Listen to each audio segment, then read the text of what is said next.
Chapter 1. Whispers of the Ancients. The wind howls through the jagged peaks of the Andes, carrying with it the faintest echo of a forgotten song.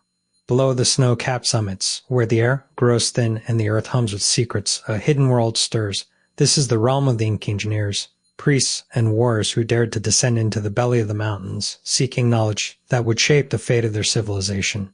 The year is 1450, and the empire of the sun is at its zenith.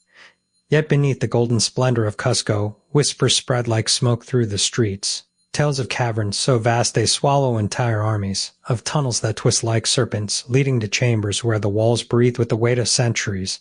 The Inca know the truth. The earth is not just a foundation, it is a living archive, and its deepest secrets are guarded by those who came before. High in the Andes, a group of chosen men and women gather at the edge of a precipice. Their leader, a priest named Huena, raises a hand, and the wind stills. The others follow his gaze too. A fissure in the rock, a jagged maw that seems to exhale mist. This is the entrance to the lost caves, a place spoken of in hushed tones, a place where the boundaries between the living and the dead grow thin. Huena steps forward, his sandals crunching on loose stone. The others hesitate, but only for a moment. They have been chosen for this journey, not just for their strength, but for their minds.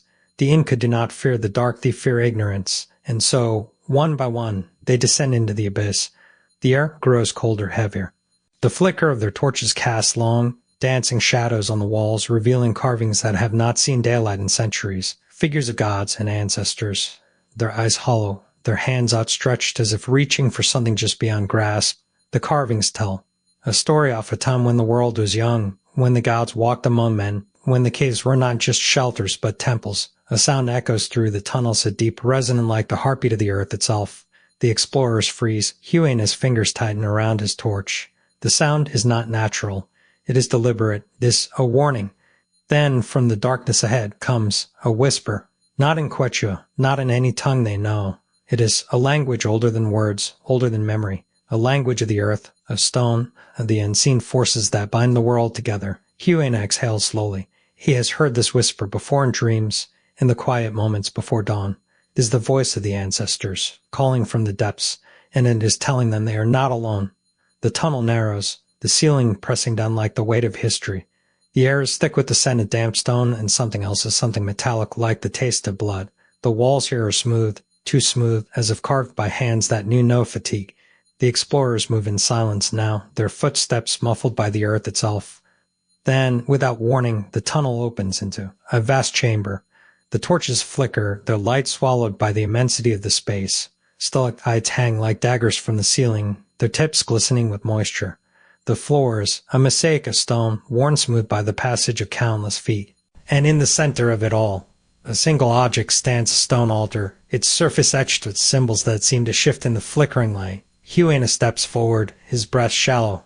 The altar is not just a relic, it is a map of the caves, of the world above, of the paths that connect the living to the dead. The symbols tell a story of a great journey, of a people who ventured into the depths and never returned. Or perhaps they did return, but not as they were. The whisper grows louder now, a chorus of voices rising from the depths of the chamber.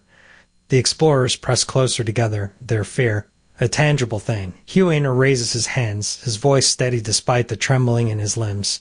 "We are not intruders," he says, his words echoing through the chamber. "We are seekers. We come to learn."